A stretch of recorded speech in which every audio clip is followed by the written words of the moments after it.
Hello, again. As I do not have proper audio equipment, I have decided to do this following video mostly with the Mr. Funny Robot Man voice. It has been a year or so since I have created my Plymouth justification document, and I have decided that it is about time that I make one of the only guide videos I will probably ever make. I will not beat around the bush. A good chunk of you may have clicked on this video to gain an understanding of Plymouth and decide whether it is a good pick to buy. Among ships available for steel currency, Plymouth sits amidst very stiff competition in terms of performance, uniqueness, and fun.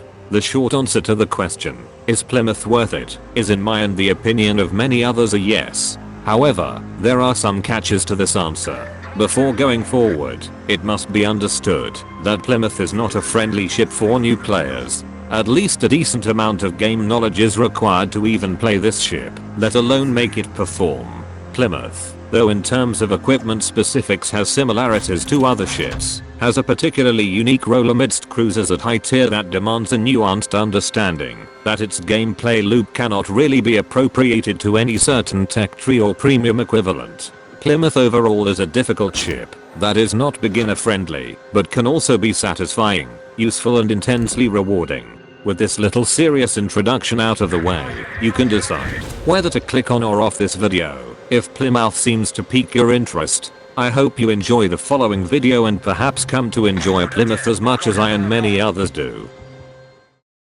But as soon as the cat comes close, the rat does something truly shocking.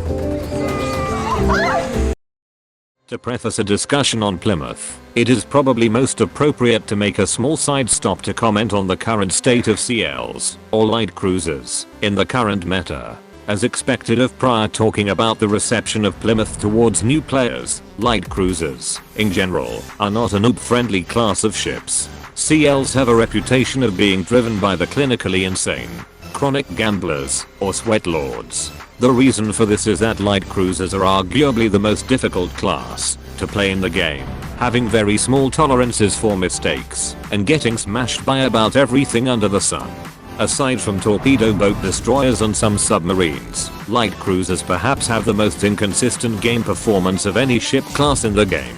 It does not help that seemingly every new addition to the game makes the light cruiser experience the equivalent of rolling an AT4 to spawn in the Philippines, making it seem as if every coming update will bring solo CL players closer to ruination.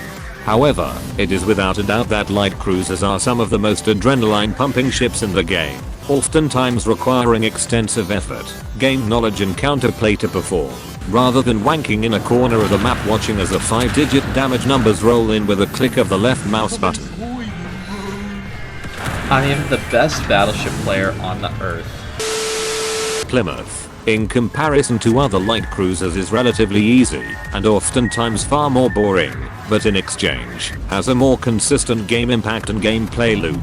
With this out of the way, we will now begin to hone in a little more precisely onto Plymouth. Our journey to victory has begun! Death to the MPLA!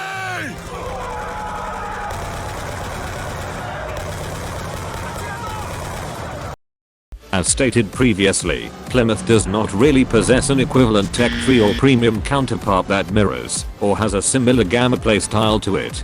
Unlike some light cruisers that literally possess a down-tiered version of themselves, or even the same hull with a generally similar style of gameplay, Plymouth is an off amalgamation of the roles of various light cruisers that demands a fresh perspective and understanding to play the ship. This means that going into Plymouth expecting to assassinate like a radar minnow or smoke farm like a Jinan or Edgar are quick stops to failure and frustration. As Sun Tzu once said, it is imperative to keep an open mind when learning and playing Plymouth. Furthermore, as previously stated in a little discussion on the state of CLs in the current meta, Plymouth is partially more forgiving than other light cruisers, but this still means it is incredibly vulnerable and punishing to misplays. So despite the ship being able to have very one-sided matchups against certain ships, it is important to know when to retreat or run.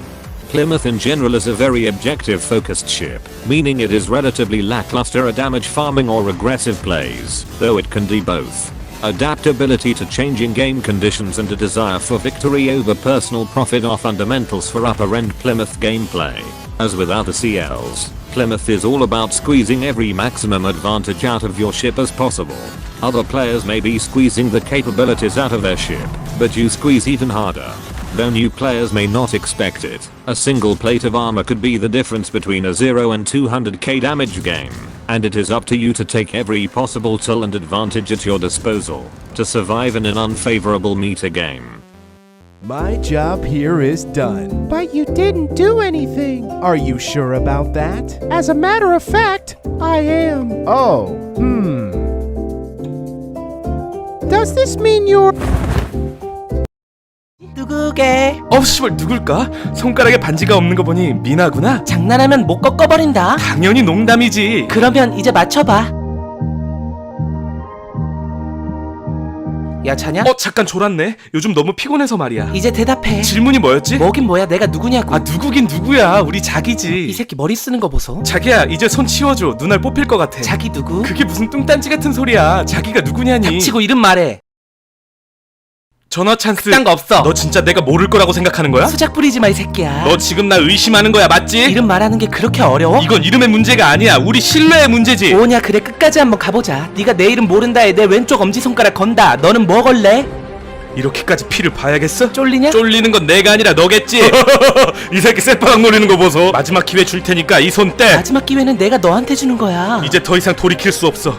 그래도 상관없는 거야? 뭐냐 내가 바라던 바다. 오늘 둘 중 하나는 뒤지는 거여. 셋 세면 동시에 우리가 첫 키스했던 장소 말하는 거다. 고작 생각이 된다는 게 그거냐. 이런 귀여운 새끼. 쫄리면 돼지시던지. 아가리 그만 놀리고 시작하자. 하나 둘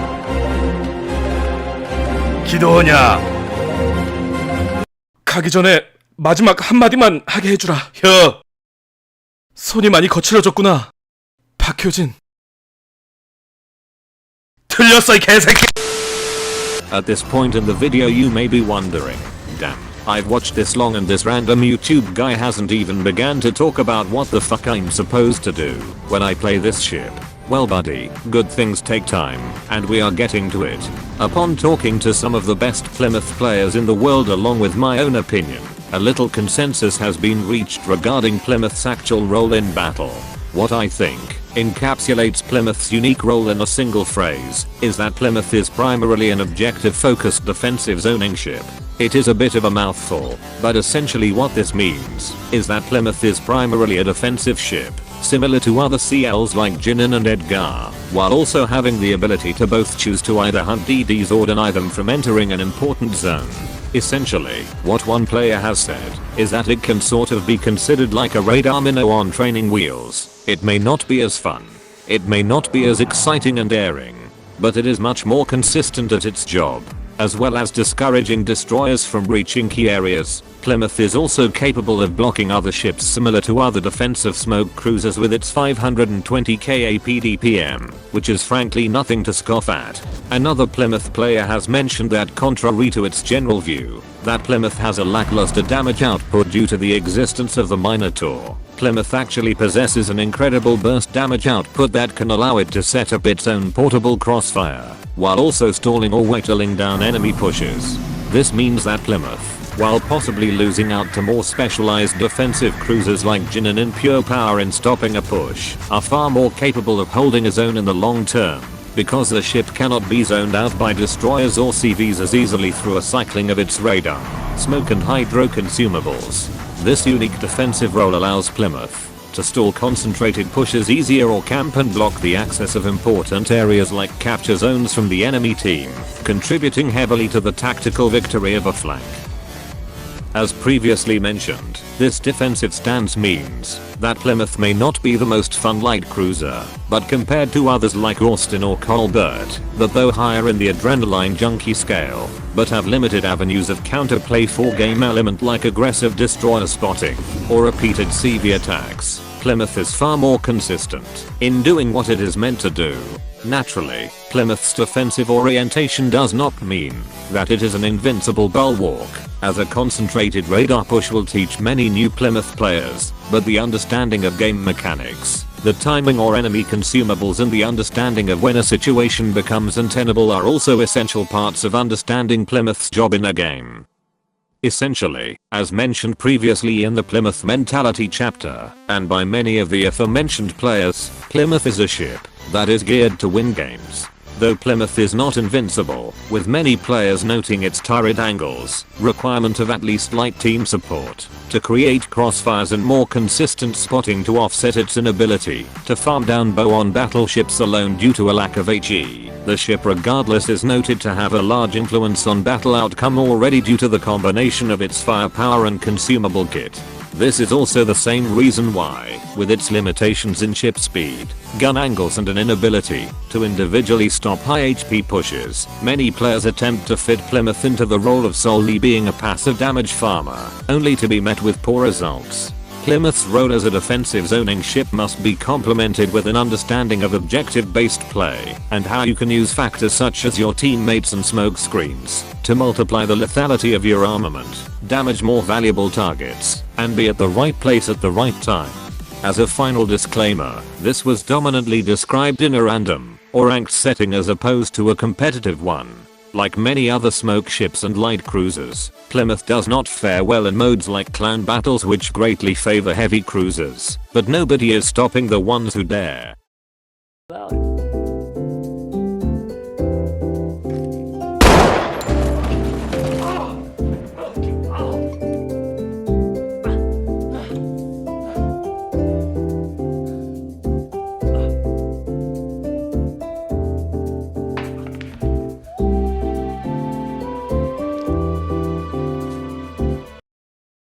As many people already know, Plymouth utilizes a superior town class Edinburgh hull that makes it more resilient armor-wise than a Minotaur. Unlike other tech lines in the game, who get access to tankier and better hulls as they go up tiers, the British have a tendency to have to make severe compromises to be able to install the most modern T-makers. This means that the Plymouth gains a distinct list of advantages over Minotaur armor-wise, of which I have gone into detail in my document. For this section, I will compare Plymouth to Minotaur, a much more familiar platform for many players, before moving on to important interactions between armament types interacting with said armor. The first primary and most painstakingly obvious advantage is Plymouth's lack of a step citadel. Though the T will taste worse, Plymouth's flatter vulnerability will make it far more difficult to citadel broadside as well as bow or aft on. This allows Plymouth to be far more confident in open water situations despite having a worse rudder, as the chances of taking critical damage while angling is far less. The second advantage Plymouth gains is access to a armored midsection deck, which though covered by its superstructure is capable of covering the weak part of its citadel roof as well as bouncing every caliber of BBAP that hits the middle of the ship. Unlike the Minotaur, which is covered all throughout in excessive amounts of tea bags and toilet paper, Plymouth better echoes an actual all or nothing armor design, providing far more safety nets against dangers. The third main advantage that Plymouth gains over not only Minotaur, but also many other light cruisers, that is far lesser known, is having a 19mm midsection plate, rather than entirely being covered by 16mm. But Penguin, you may ask, why the fuck is having a 19mm plate even important? Most players when understanding overmatch tend to jump from 16mm to 25, as these are numerical values that are far more common in overmatch mechanics. What many players forget, or do not know, is that there lies a niche in calibers between 234 to 283mm that cannot overmatch 19mm plates possessed by ships like Plymouth and higher tier destroyers. I will cover this in more detail when going through important armament interactions. But, the boy cried, even with all these advantages, Plymouth doesn't get access to a super heal. Boo-hoo, adapt and overcome. I will not pull out the skill issue card, but Plymouth's lack of a super heal is a decent trainer for most other CLs which also do not possess one.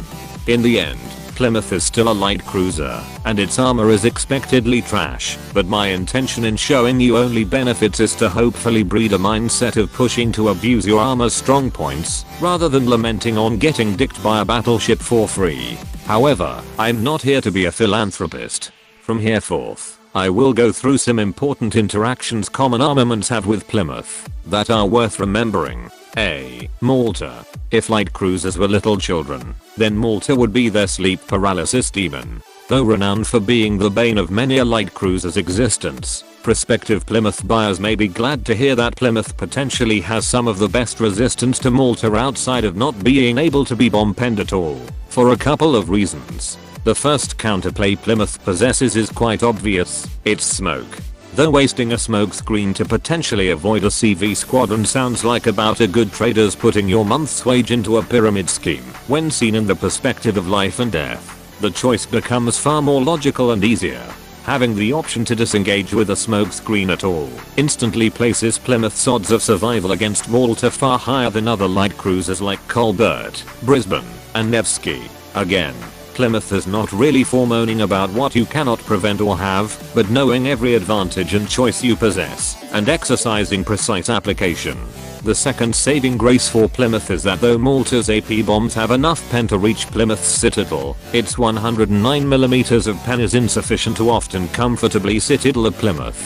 Plymouth's citadel is split into 3 different amounts of vertical protection. 95mm underneath the turrets, 83 underneath the forecastle and 89 under the midsection.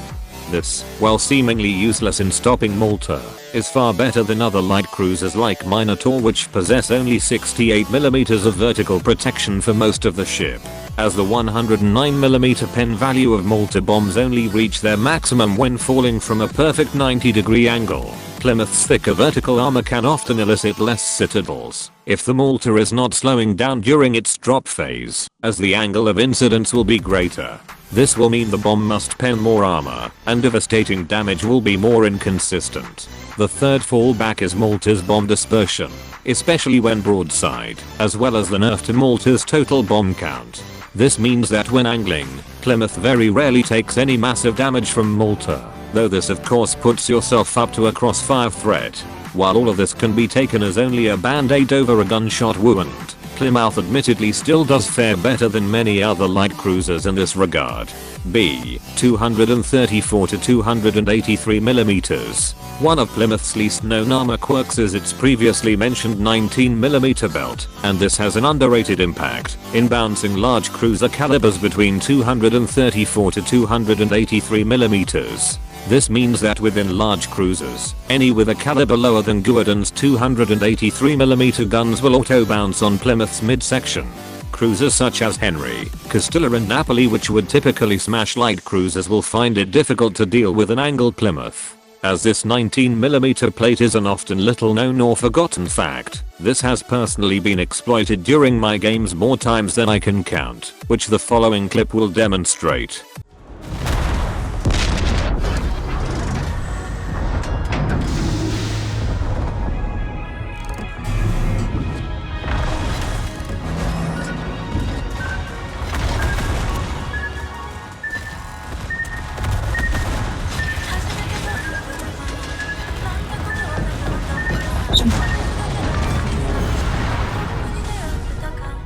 C. High arcing shells, namely USBB's interaction with Plymouth deck armor and vulnerable bow/aft. Though Plymouth's armor scheme determines that the ship is essentially impossible to citadel from the midsection while angled, I have had some instances of being dev-struck or smashed from this section of the ship. After some analysis I have determined the cause of this being particularly high arcing shells, especially those from US battleships or just shells shot over great ranges are capable of penetrating the aft or bow of the ship and hitting the face of the midsection armor block, gaining free rein to then overmatch the vulnerable middle citadel roof. Though this has rarely happened to me, it is always good to be aware. D. AP bombs at tier 8 and tier 10. Plymouth, like many light cruisers, sit in a weird niche when it comes to AP bombs, as though they can be citadeled theoretically by bombs from Hakuryu and MVR. Over penetrations are more likely. Ironically, tier 8 CVs such as Enterprise, Shokaku and Parsifal in my experience have been more threatening, even though this is not the case for other CLs such as Minotaur or even Jinnah. So why is this the case? The threat of these lower tier CVs to Plymouth lies almost entirely in its anti-aircraft suite, which, courtesy of its Fiji class roots, is older than Joe Biden. Plymouth is one of the few light cruisers without sufficient AA to deter even tier 8 CVs, so be on the lookout. E. DDAP and CLAP. though this will not come into use as often. A light cruiser's main armor belt is still capable of tanking some damage from destroyer and other light cruiser AP. Some useful distances to know: when you get citadeled, my lighter caliber AP is useful for informing your engagements with other CLs and DDs. Most people who play light cruisers simply accept that, well, shit, he can probably citadel me, got to angle or I'm dead. However, for Plymouth, knowing how far you can push the boundaries of your 114mm belt can be the difference between half of your DPM, so knowing some basic knowledge is important. I have compiled a list of common smaller caliber guns, and around the distances, where they will citadel your belt, which Plymouth players will probably learn through hard experience sooner or later.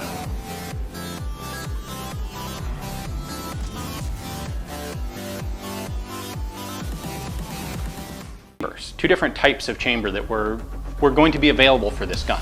You had HE, which is what we have here. You also had AP for firing square bullets. And according to the patent, the round chambers were for firing at Christians. battleships, Couldn't be main. AP They had sharp corners and they would tumble and do a lot more damage. Those would be used specifically and only for shooting destroyers. at turrets. Though Plymouth has access to the same shells as Fiji and Edinburgh, that have slightly flatter ballistics, but lesser pen than the AP shells found on Minotaur and Neptune. In this chapter 1 seek to not entirely focus on the shells, which is rather common community knowledge, but rather aspects of the Plymouth gun, such as gun angles and its damage output.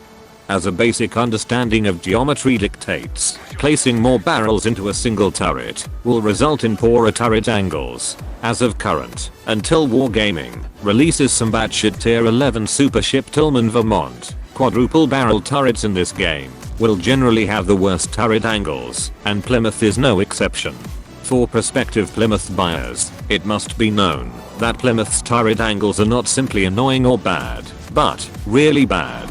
It is bad enough that Plymouth's turret is possibly the biggest real downside of the ship, and gamma play has to be changed to accommodate this weakness. A couple of tips to not get punished by this are as follows. 1.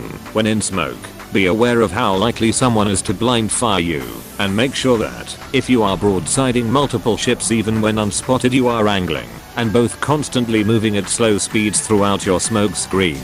2. Make sure your smoke is not only one puff large, so you have room to move around. 3. Never get too greedy to use all your turrets in basically all situations, as this can very easily lead you back to port.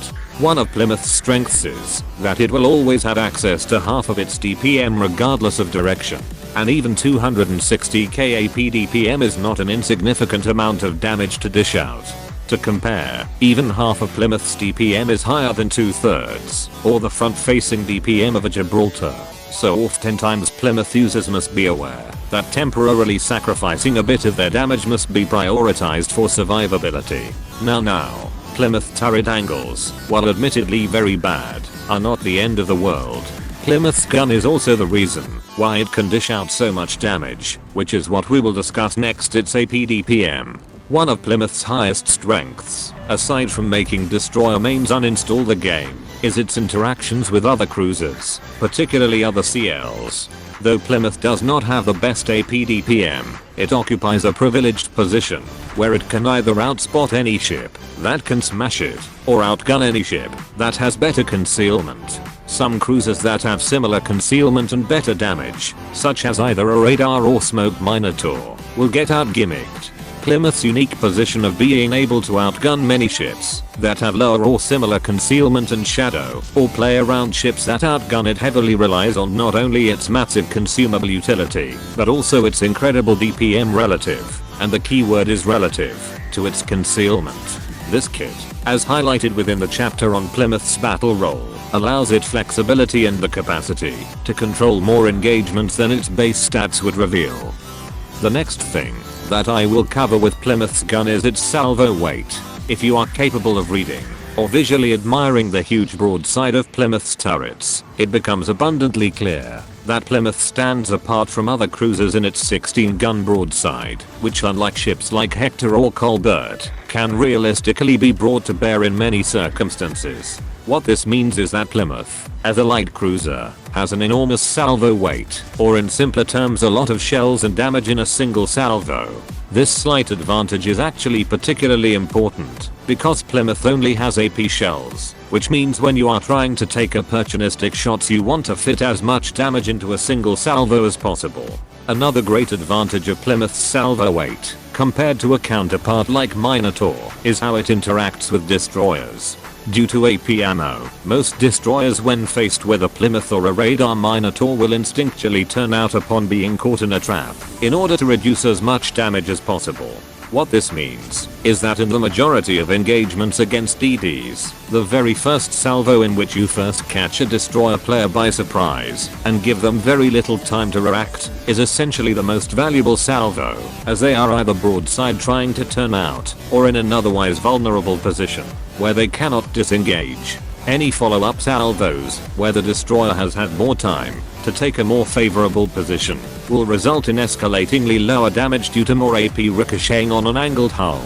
Plymouth's large salvo weight, but lower DPM means that the ship essentially invests higher damage into its first, most lethal salvo, being able to realistically chunk 11k damage with its 16 guns over something like 8k with Minotaur's 10.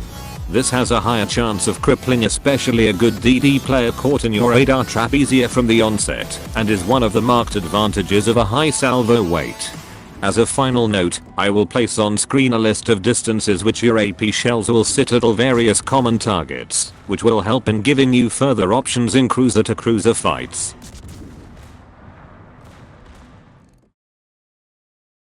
I fear no man, but that thing, it scares me.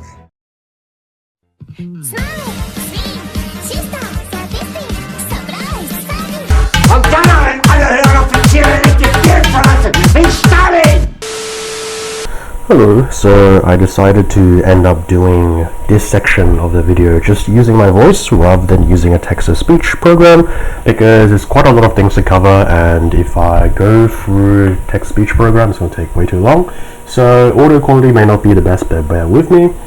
What I just decided to do in this chapter is to kind of go through how threatening essentially some ships are to Plymouth. And this will kind of help you gauge, for example, how passively, how aggressive you should play on a certain flank depending on what you estimate is going to be the enemy ship composition on your flank, or for example like just informing your engagements towards certain ships and whatnot, knowing your ship's capabilities, its limitations, whatnot. So I decided to do just like a threat tier list essentially of ships against Plymouth, because I don't really see people doing this for like other ship reviews, and decided that it would probably be helpful. So as you guys can see probably from the very first tier, there is a special tier in this game especially for Stalingrad when it comes to threat to Plymouth. The reason why Stalingrad gets its basically own tier is that if you kind of have to face a Stalingrad in Plymouth, you're going to quickly realize that Stalingrad has essentially all of the tools to shut you down, while at the same time you can do very little against it. So Stalingrad has radar, it has above like 19mm overmatch with the 356 gun that has a very flat ballistic, very good pen, very easy to citadel you even if you're angled. Because of its good dispersion, it's very easy to shut you down, and also has the ability to gather intelligence by itself, which shuts down your like essentially like spotting monopoly that you have over like other cruisers, because the radar outranges you by 3 kilometers, and a Stalingrad going bow onto you is a target which is very hard to farm down by Plymouth, especially because Stalingrad's weakness is HE, which you don't have. So Stalingrad occupies its own tier essentially.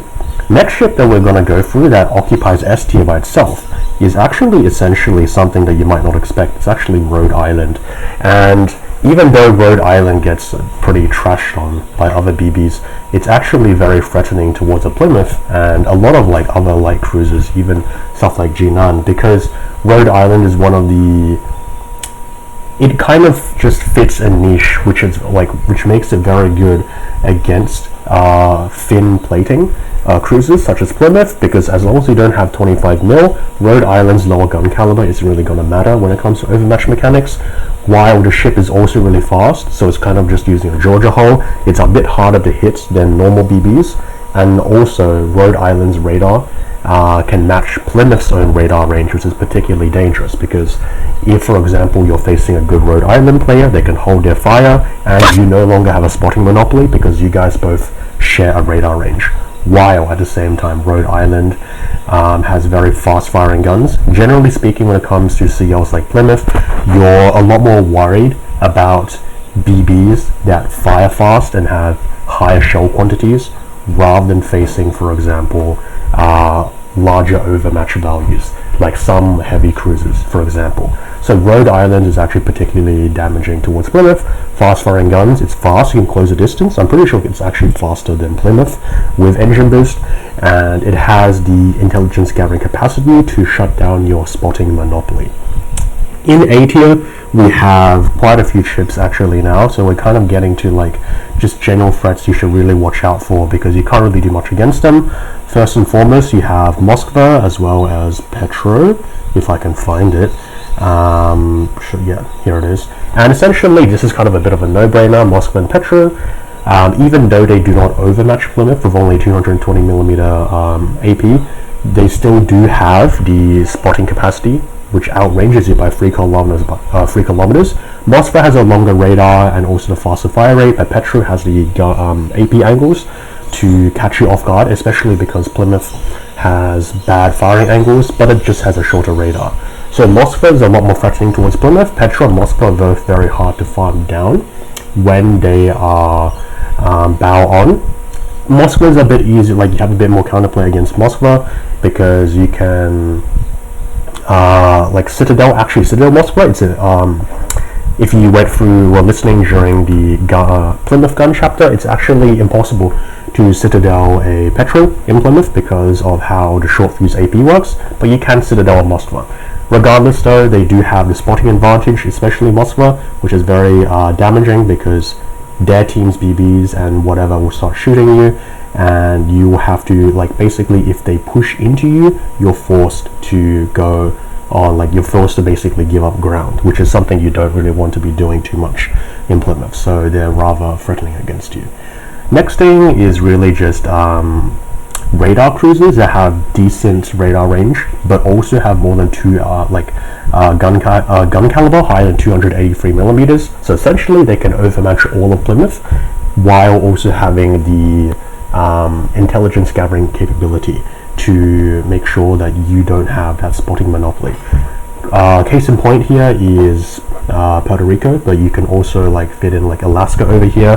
These are rather threatening to Plymouth, of course, because you get overmatched, you get radared, and even though they are a lot easier to farm down than something like a Petro or Stalingrad bow on because of the shape of the superstructure, especially Alaska, it is still rather threatening, because unlike Moskva and Petro, they do fully overmatch your ship, just like Stalingrad. Next thing is, I mean, really, I think at this tier, A tier, I really just decided to put these three kinds of ships. We're gonna go into the A- tier, and the first ship that kind of like occupies this tier, if it's over here, actually, should be here. Yeah, here we go. Is Des Moines. Des Moines is kind of obvious because even though, like Petro Moskva, you don't have that radar range, or like Stalingrad, you don't have the overmatch. You do have enhanced angle AP, and I mean, it is a lot easier to rush a DM in Plymouth than something like a Petro or Stalin, because you can rather easily kill a DM, especially if it's already damaged, with 4 single fire torps to the bow. But regardless, the cards are usually still in the DM's favor, because the radar outranges yours, and DM is still rather hard to kill when it's bow on. It has much it doesn't have higher DPM than me, but it has higher practical DPM than you, and regardless, it is just a hard ship to deal with when it's camped in a good position.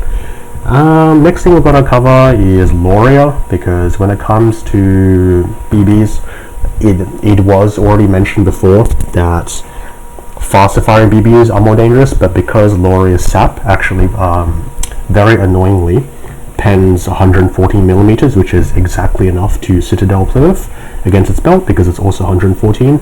It is particularly dangerous because regardless of whatever angle you are at, as long as the SAP pen angle is fulfilled, you'll get Citadel by Loria SAP, which is very annoying.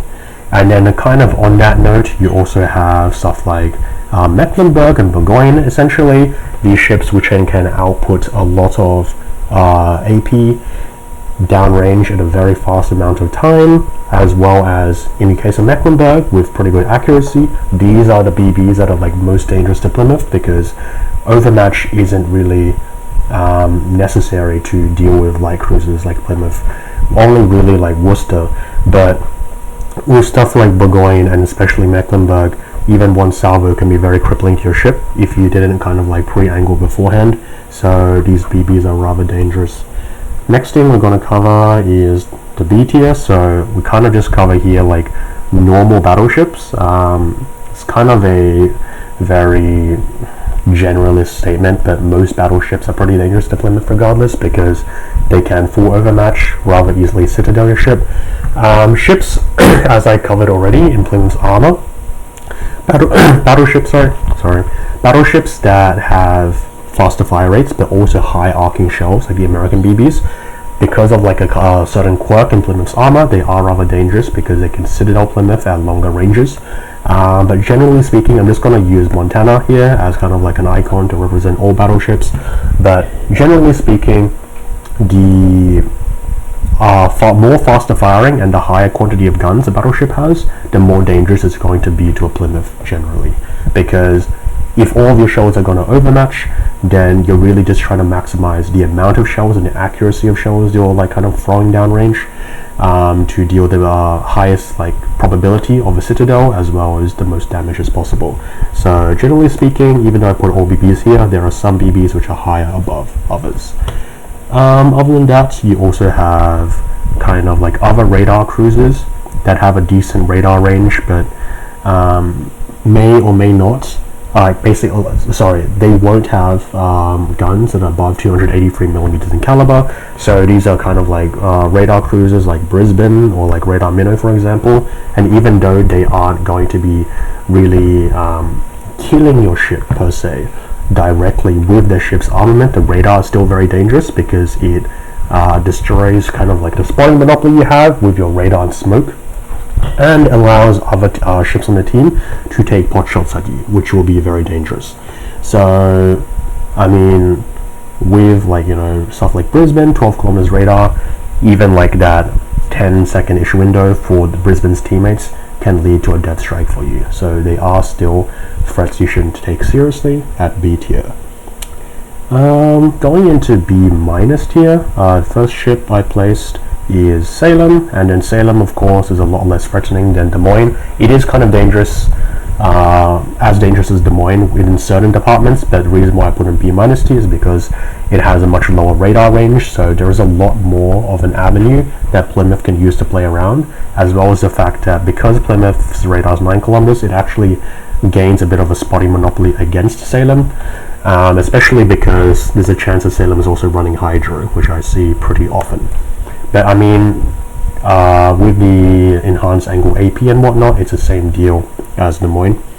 Next ship on the list is Gibraltar. So Gibraltar is a ship that has under 283 mil AP, but that AP, even though it can't overmatch a 19 mil section of Plymouth, has enhanced angles and can pen the front and bow and aft sections of Plymouth, so it is still rather dangerous, as well as the fact that it does have its smoke, and getting into 9 kilometers range of a Gibraltar, even if you have that 19mm midsection, can be rather dangerous with that enhanced angle AP if you're not careful. So I did place it in B minus tier.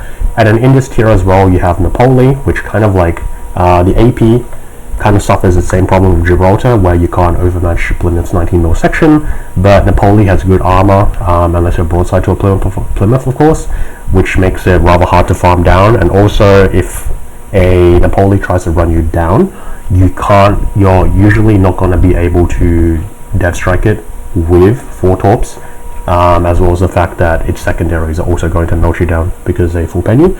So you have to be rather careful with Gibraltar and Napoli, even because they do have their kind of quirks, even if their guns don't overmatch 19mm.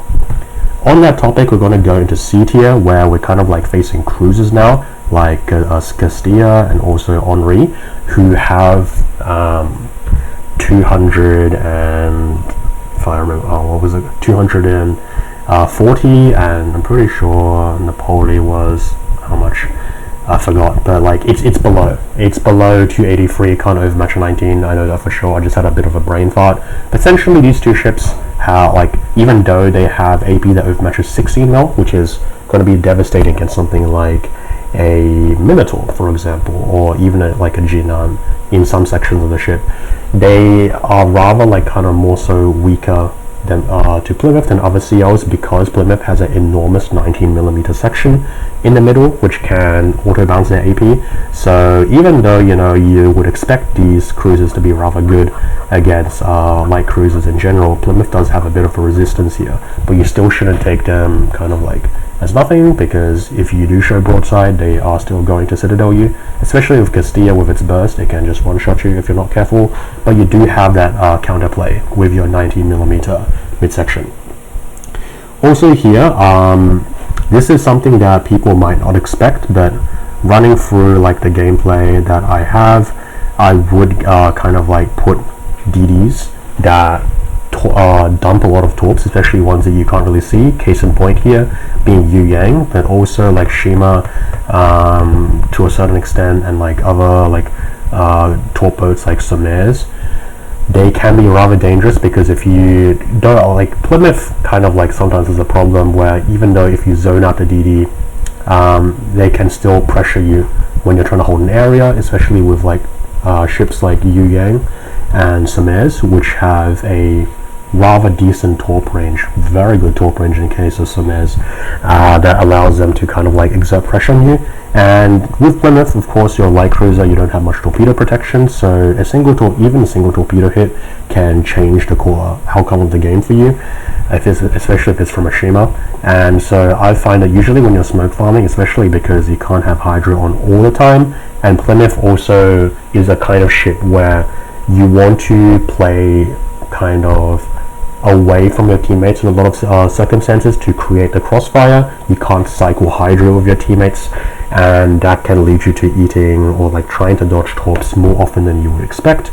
So honestly, I would put like these like torp DDs, especially if you don't kill them in time or if they're competent, as pretty high up there when it comes to DD's threats to Plymouth. Rest of C tier, I mean, you also, yeah, I mean, for the rest of C tier, there's not like much else. I'm probably going to miss some things, but you can just ask me in the comments. I kind of do forget sometimes. But for C minus tier, you do have radar DDs. So DDs, like especially like Smaland and Ragnar. I wouldn't really put Gdansk up here because it has like piss radar duration. So unless like you're in perfect coordination with the division, like your random teammates might not based on like Gdansk spotting. But with radar DDs with higher duration like Smaland, Yu Yang, and also Ragnar, they do pose the same kind of threat to you as like radar ships like Brisbane would, though to a lot more of a limited extent. When you are spotted, of course, their teammates can shoot you, and that can be very problematic sometimes.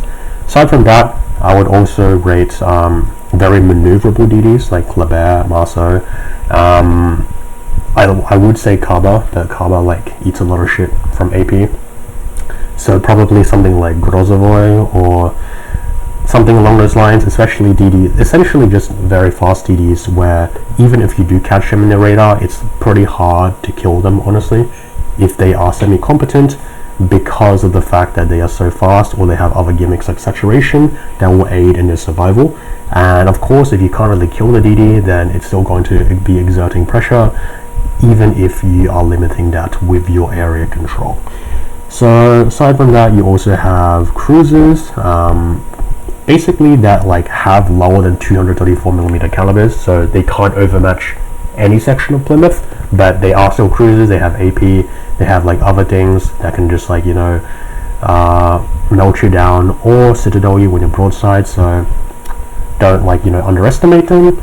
And then on D tier you have basically other DDs, so like stuff like, I don't know, like Harlan and stuff like that, which really don't pose much of a threat to you because you're designed to shut them down, as well as also cruisers like Venezia, which really don't have like kind of like any intelligence gathering gimmick, not even a hydro, so you have like a very extensive kind of like information monopoly over them. And also like cruisers like Hindenburg, which do have a hydro, actually has an enhanced hydro, but the problem is the whole of the ship and the superstructure has like plenty of shell traps, so it dies to Plymouth's enhanced angle AP very fast.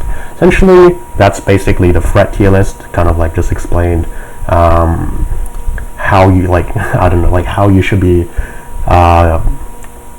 looking, I suppose, at your enemies, especially when you, for example, you start a game, you look at the enemy team composition and you kind of like are judging what you can do, what you should do, how passively or aggressively you should play. This is just going to be kind of like a bit of a guide to your players, and you know, give or take this still with a grain of salt, because it is still just my opinion.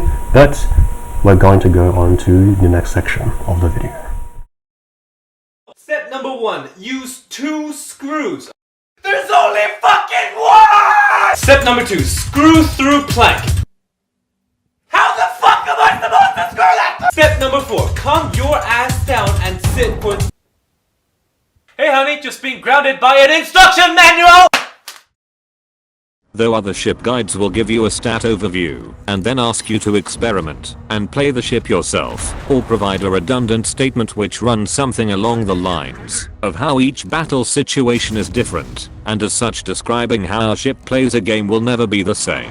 I have decided to essentially create a flowchart style guide to give particularly new Plymouth players a general game plan to help inform them of how to play. It is my hope that this basic idea will allow players to gain more experience and build their adaptability skills. It must first be understood that Plymouth at the beginning of a game is a tactically focused ship. Your gameplay will be limited nearly always to the flank you spawn on or the flank you choose to go to, and because of your low ship speed, which makes rotating across the map slow and difficult, you will not be moving much until your flank has been entirely secured. With this understood, the first question you should ask yourself in a game, after you have decided where you will go, is simple. 1. Did you spawn with a destroyer? If yes, then you will essentially shadow your allied ship, assuming it is going towards a capture point. If there is no capture point, then occupy an important choke point instead. If you did not spawn with a destroyer on your flank, then depending on what you estimate the enemy lineup is going to be, you have to decide whether it is worth the risk to go into the cap yourself.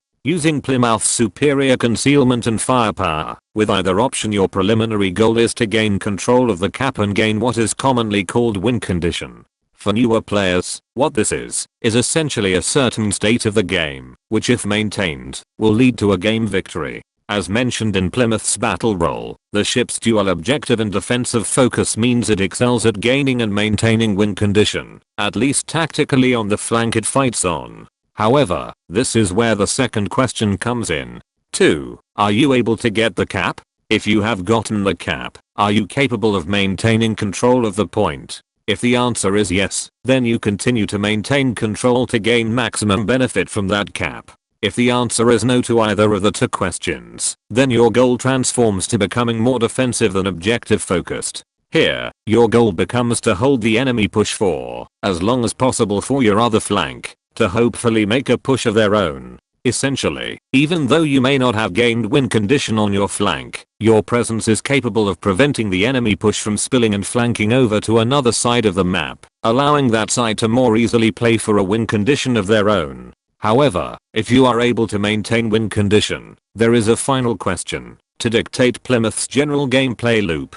3. If you are capable of maintaining a capture point, are you able to entirely wrest control of a flank? If the answer to this question is no, then simply continue defending and holding the cap. However, if the answer is yes, and you are able to completely beat back the enemy on your flank, this is usually the first time in the game that Plymouth can consider moving and rotating to help another flank, crossfire an enemy's side, or help to stall another enemy push from the opposite side of the map.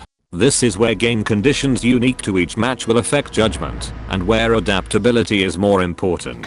As a small disclaimer, this general guide is mostly aimed at people who have little or no experience with Plymouth, as game conditions and adaptability may radically shift any of the steps in this guide. So I decided to use just voice instead of just a text-to-speech generator because there's a lot to cover in this and I'm not going to type everything up because it's going to take way too long, so just bear with me. So with this game, this is the first game we'll display. This is a relatively simple game, right? There's no air subs, EVs on the enemy side, and the only real threats to me that I think are in this game is probably the Moskva, Walk, maybe, but the good thing is that on this map, I generally know where the Walk and the Moskva are going to go if they are going to be on my flank, right? They're either going to be in this group of rocks, kind of hugging one of them, or for example, if it was a Moskva maybe, most likely, they'll probably maybe hug, it's a potential that they would hug on one of the middle rocks or just be kiting, right? So I can kind of ascertain with relative certainty where they are, and because I know the enemy DD is basically going to be on the other side, the enemy DD is not in a div, I know there's not going to be any DD on this side, and I make the decision to cap, right? That's one of the really good things about Plymouth, is that any cruiser, kind of relative to your concealment, can't really outgun you, right? Cruisers like, Kitakami, Jinan, Austin, these ships that have better or close concealment to you get smashed, you eat them for lunch. And other cruisers, for example, Brisbane and stuff, even Radar Minnow, either can't outspot you or don't have as much utility with you. Maybe the most dangerous is a Radar Minnow, but you're going to either have smoke or a radar advantage over him, which you can exploit. You can kind of see that when I'm moving towards a cap, I'm facing my guns towards the rock formation, because if a Moskva is spawning on his flank, which it isn't, judging from the minimap, or a Walk, they're most likely going to go there, so I choose to kind of enter the cap leaning towards the right side. You can kind of see the Ven and this is where the real concealment advantage comes in, right? The Ven can't really outspawn me, and I can now put myself in a position where I can sling AP at him and I can crossfire with my Bagorn, my GK, against the Ven, right? He's forced to turn out, and as you can see later on, I can enter this cap and kind of start pelting him, right? There really isn't any opposition from me on this flank when it comes to Ds or whatnot, so I'm basically going to take this cap for free. I'm going to make a bit of a slip up where, because I didn't really factor in the D-cell on my ship, I'm going to slip out the cap, but no matter, because making sure that I cap, even if it's a minute late, is going to be such a huge advantage for my team, right? As you can see, there's going to be a lot of ships spotted on the minimap. There's going to be I think in total later on 7 ships on this flank, and you can already see that I'm putting myself in position, and I'm kind of thinking to myself that I must be kiting, right? My job here is to fight back this push. That's why you can see I'm mainly farming out over here, but I sometimes turn to Venezia, and what I'm trying to do here is just flipping between targets, making sure no one really wants to push, right? Because no one wants to be farmed by a ship. You can't see from smoke, so I'm just making sure that no one really wants to push.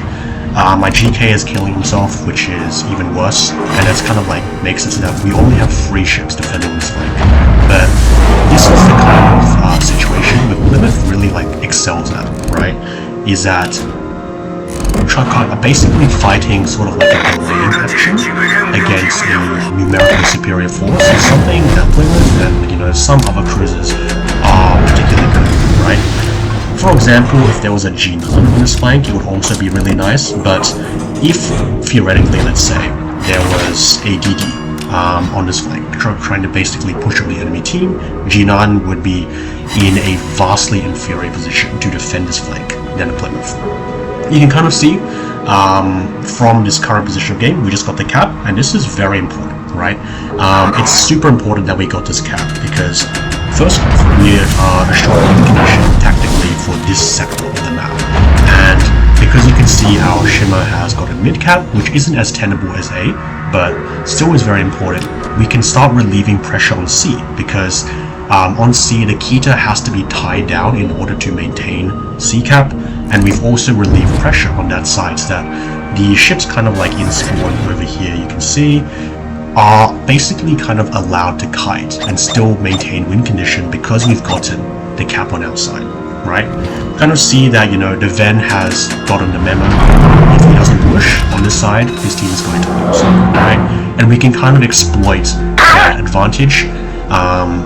All 7 ships don't want to push at the beginning because, of course, you know, it's scary to push in the smoke, but we can exploit them, right? They have to push in order to win, and you can see that I'm kind of flipping between different targets, the Ven, the Hanover, stuff like that, in order to kind of like constantly check myself and make sure that, you know, I'm in a position where I'm like stuck and they're going to basically kill me as soon as I exit my smoke. Start farming the Ven here. At this point in the game, what I'm really scared about, especially when I was playing, was that my Shimmer would die, right? Because I'm pretty sure that Shimmer was flitting on the edge of the radar, and I was very scared that Venezia would try to make a break through mid, because there's not really any ships we have to crossfire him if he was mid, and just gank him. Now Shimmer's our only DD. I have to make sure that he stays alive later on for the inevitable engagement with Kita.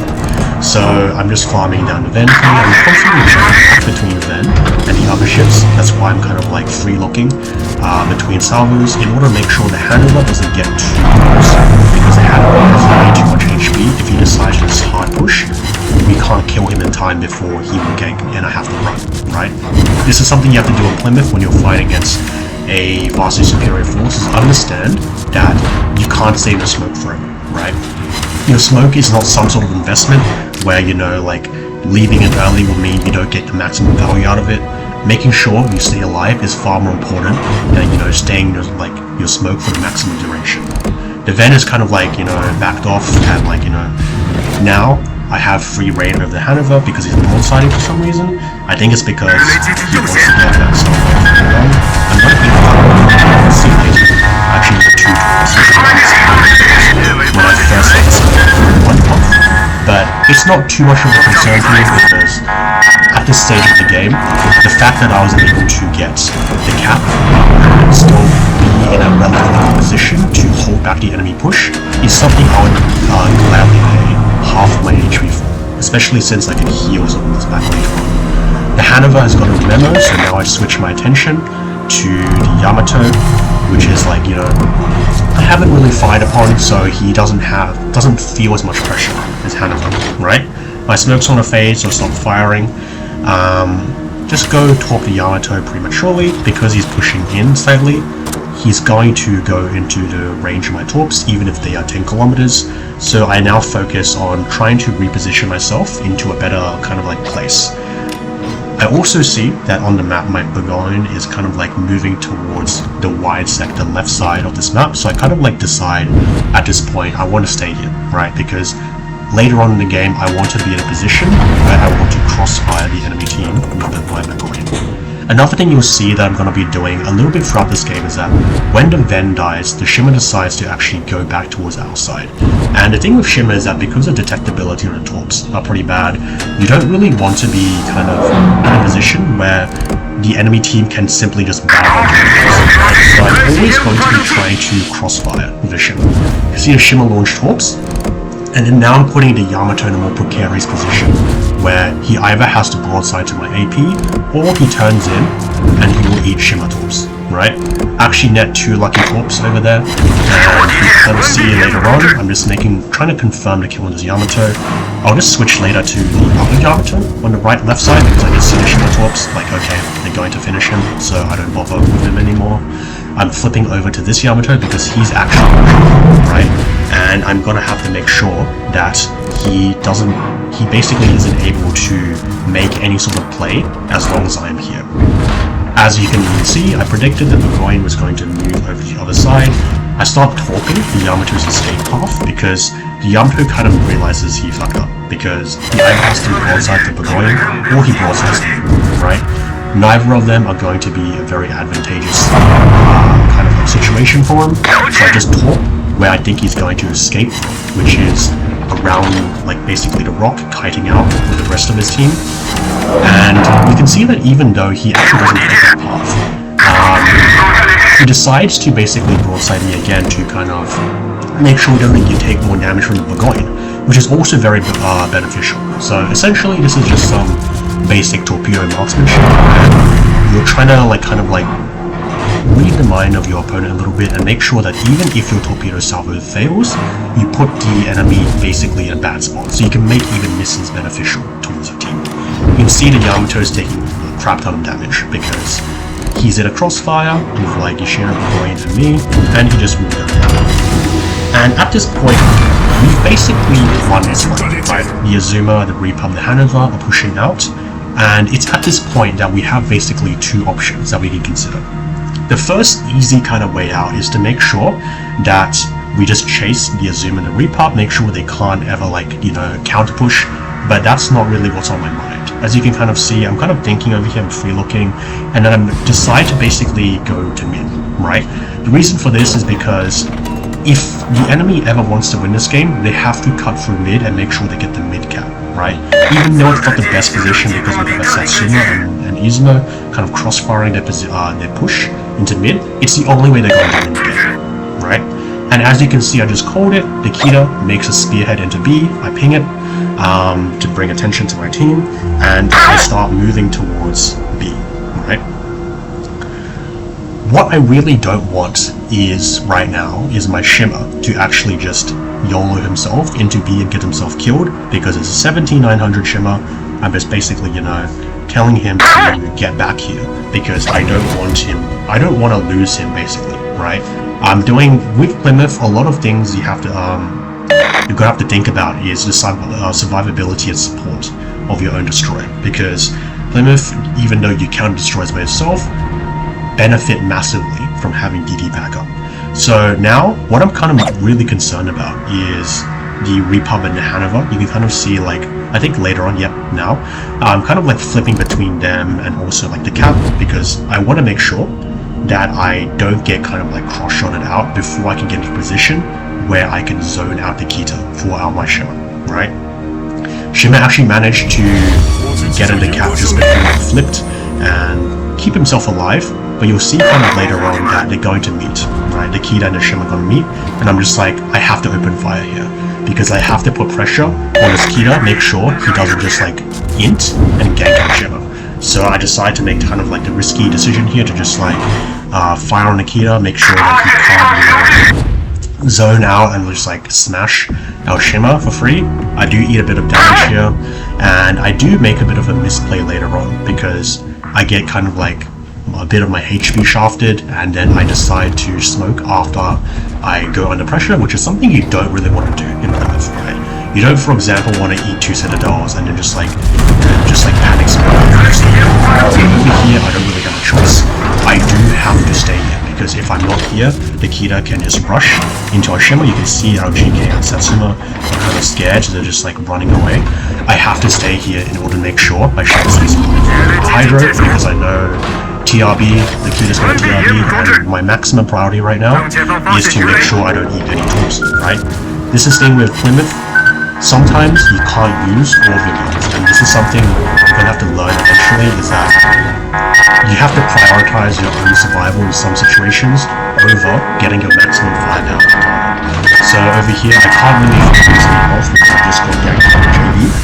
And another thing that you see is that this is something you need to do when you kind of cast smoke in Plymouth, is that you have to think about how you want to run, right? As you can see in this kind of game, of course, I'm just trying to shoot at the push that is jumping into B to make sure they're further pressured, but I'm also reversing, kind of angling my way out so I can have an escape path onto the island on my left side, right? You can see I don't have any smokes left, and I have to stay in the center to make sure the Keto doesn't, push back, or they don't push back. The other ships don't push back. Burgoyne actually nets the Keto here, which is very nice. But if he didn't die, I would still have to stay here, right? And I kind of make a play towards island here, but essentially at this point, the game's won. They haven't pushed in time, and we were able to hold back the push for long enough that we were able to hold our win condition and win the game, right? What's kind of really important about this game that I want to emphasize is that even though it was very simplistic matchmaking, right? I didn't really have any sub or CV to contend with, so I could take an aggressive position. One thing that this game really shows well is the value of capping, right? With Plymouth and with other like light cruisers in general, you can't be afraid of making a more aggressive or stronger play, because that is what is going to net you those like game-changing kind of outcomes over a long period of time. If I didn't cap that at the beginning, took a more passive position, the enemy team would have easily just rolled through our flank, right? So making sure you cap, especially in situations whether or not you have a DD. If you have a DD, of course, you help your DD to cap, you're like a more second-line fire support ship. But if there isn't any DD, you have to sometimes take the initiative and make sure you cap for the enemy team, right? And in that way, you're able to maintain a win condition for a longer time, right? And the longer you maintain your win condition, the more value it gives you, and the harder it is for the enemy team to basically snatch back a victory for themselves.